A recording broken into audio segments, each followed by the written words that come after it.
India में मुसलमाननि जे इलाइक़े में भारतीय पुलिस ऐलान कंदे मुसलमाननि खे दरख़्वास्त करे रही आहे त पंहिंजे अलाह खां दुआ घुरो त हीअ कोरोना वबा जल्द ख़तम थी वञे ऐं चयो त तव्हांजी तरावियनि खां पोइ वारी दुआ जल्द क़बूल थींदी आहे ऐं असांखे यकीन आहे त तव्हांजो ख़ुदा तमामु जल्द ॿुधंदो आहे।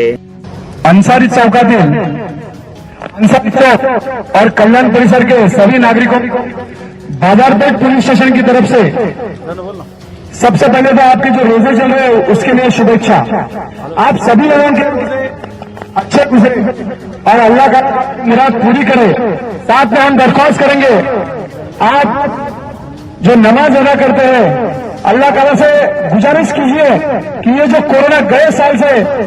हमारे लोगों को लेके जा रहा है, तकलीफों में डाल रहा है, वो दूर करे। और मुझे यकीन है, मैंने सुना है तरावी की नमाज रहती है, बहुत जल्दी सुनी जाती है, तो तहे दिल से आप